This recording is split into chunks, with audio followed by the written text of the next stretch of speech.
Gallup poll compared abortion attitudes between 2001 and 2008 to abortion attitudes between 2009 and 2012. The results were that both men and women in all age groups, in all regions of the country, and in all educational levels are becoming more pro-life. The latest, or the largest change, a 10% shift toward the pro-life position, was among college graduates. The only demographic group to poll more pro-choice was people who claimed to have no religious affiliation. However, even that increase was limited to only 1 percentage point.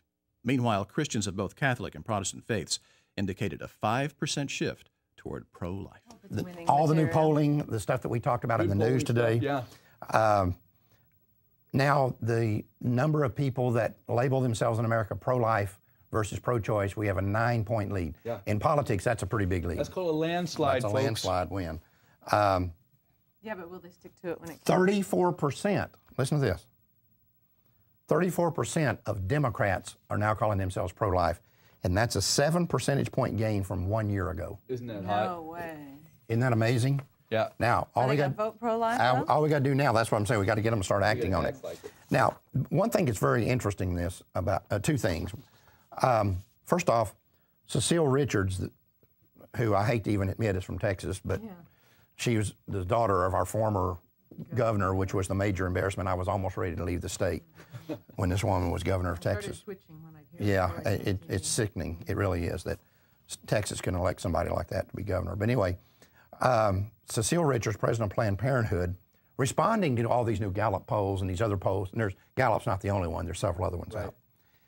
And she's now saying that the message from all this is that the terms pro-choice and pro-life simply don't reflect the complexity of how most people actually think and feel about abortion in this country.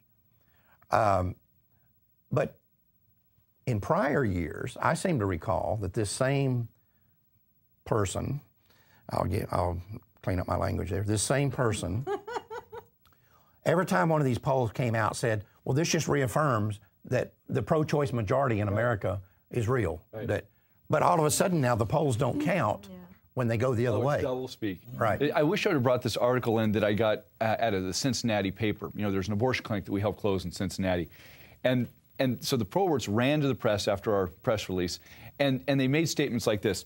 Now, it may look like an abortion clinic is closing, but nothing could be further from the truth. We're simply consolidating. In fact, it might even look like a merger of 2 abortion clinics, but it's not a merger. We're actually expanding access with one abortion clinic. One clinic. This is George Orwell. Up is down, right is left. They cannot admit we're winning on any level whatsoever. Right, exactly. Now, there was one area of concern that I'm looking at here. Gallup also found something else that I think is troubling, but it's a good warning for us. We need to take advantage of this. Right. We know that the highest sentiment of pro-life sentiment in America is among the very young. Right. But Gallup identified that the longer children are in school, the more pro-choice they become. And the reason for that is very simple, because you got all these radical, godless leftists, burned out people from the 60s that are their professors. That's what they are. No, that's right. Go to a college campus and look and see who these people are.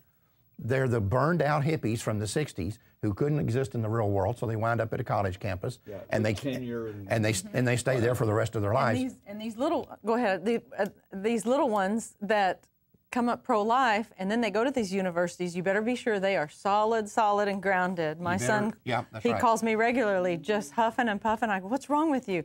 I just had to sit and listen to this woman, this teacher, glow about Roe versus Wade, and he can just sit there, you know, and it makes him sick. Well, so you better get him grounded. These kids that are pro-life today, in another 20 years, they're going to be running the campuses.